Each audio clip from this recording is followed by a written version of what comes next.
শ্রীপর্ণা দে। আমি থাকি মানিকতলাতে।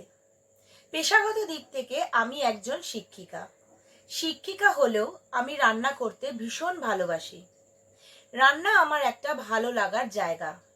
এই ভালো লাগার জায়গা থেকেই শ্রীমতীর দরবার আয়োজিত রাঁধুনি মশলা স্পন্সার্ড শ্রীমতী বনাম শ্রীমতী অনলাইন কুকিং কম্পিটিশনে আমি অংশগ্রহণ করেছি।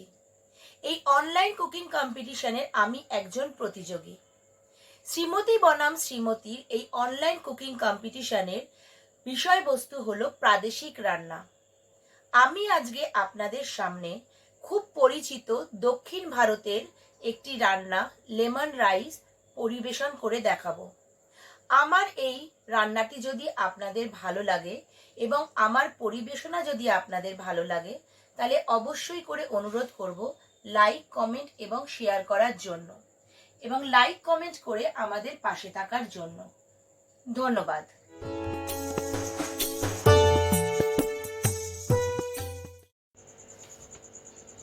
লেমন রাইস বানাতে আমাদের কি কি উপকরণ লাগছে আসুন দেখে নিই। লাগছে বাসমতি চালের ভাত। আমি এখানে 1 কাপ ভাত বানিয়ে নিয়েছি।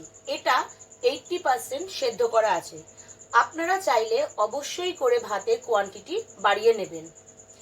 আছে বাদাম, চিনে বাদাম আমরা যেটাকে বলি, সেটা খোসা ছাড়িয়ে নিয়েছি।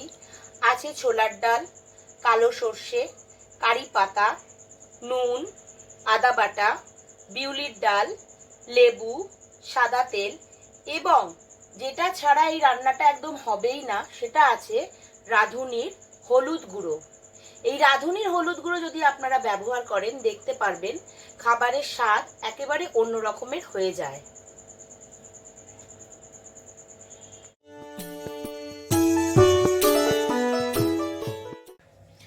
কড়াই বসিয়ে দিয়েছি।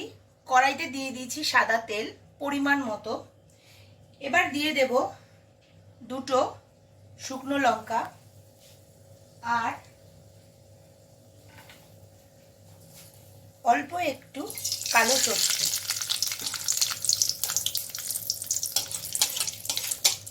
শুকনো লঙ্কাটা আমি ফাটিয়ে দিয়েছি। আপনারা যদি চান শুকনো লঙ্কা একটা আর কাঁচা লঙ্কা চিড়ে একটা ব্যবহার করতে পারেন, সেটা নিয়ে কোনো অসুবিধা নাই। এবার 30 সেকেন্ডের মতো এটাকে একটু নাড়াচাড়া করে দেব। দেওয়ার পরে একে একে এর মধ্যে আমি দিয়ে দেব ছোলার ডাল, দেব বিউলির ডাল। এখানে সবই আছে। ছোলার ডাল নিয়েছি 1 চা চামচ, বিউলির ডাল নিয়েছি 1 চা চামচ, কারণ আমার ভাতটা ছিল 1 কাপ। ভাতের পরিমাণ যখনই আপনাদের বেড়ে যাবে, তখনই আপনারা ছোলার ডাল, বিউলির ডাল এগুলো বাড়িয়ে দেবেন পরিমাণ। আমি এখানে ছোলার ডাল, বিউলির ডাল কিন্তু ধুয়ে শুকিয়ে নিয়েছি, কিন্তু ভিজিয়ে রাখিনি। আপনারা যদি চান আপনারা ভিজিয়ে নিতে পারেন। গ্যাসের ফ্লেমটা কিন্তু মিডিয়াম টু লো থাকবে, তার কারণ না হলে পুরো জিনিসটা পুড়ে যাবার সম্ভাবনা আছে। আমাদের ডাল দুটোর কালার চেঞ্জ হয়ে গেছে। দিয়ে দেব বাদাম, কারি পাতা। এবার 1 মিনিটের মতো এই বাদাম আর কারি পাতাটা ভাজবো।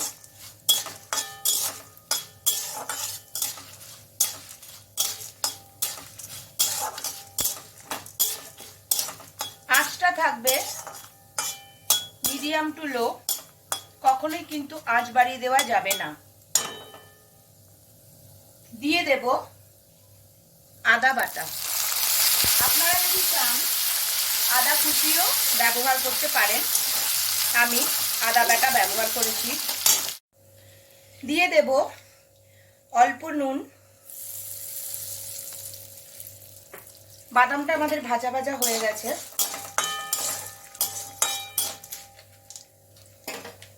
দেব রাঁধুনির হলুদ গুঁড়ো।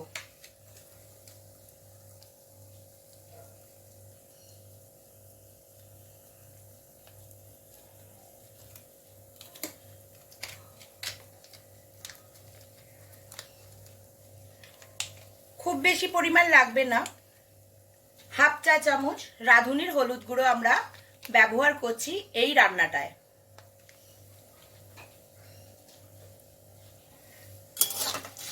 সবকিছু একসঙ্গে মিশিয়ে নেব।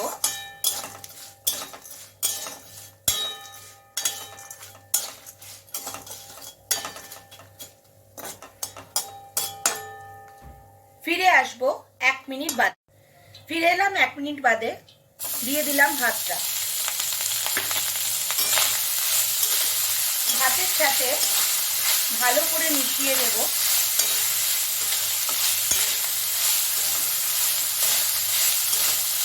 এক মিনিট মতো নাড়াচাড়া করব। করে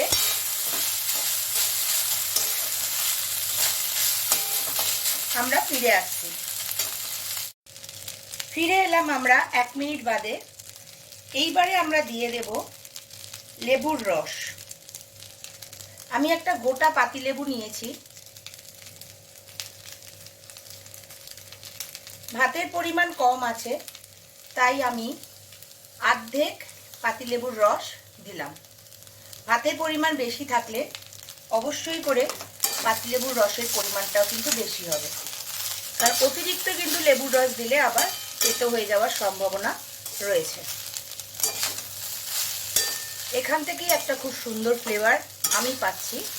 আপনারা হয়তো পাচ্ছেন না, কিন্তু আমি পাচ্ছি।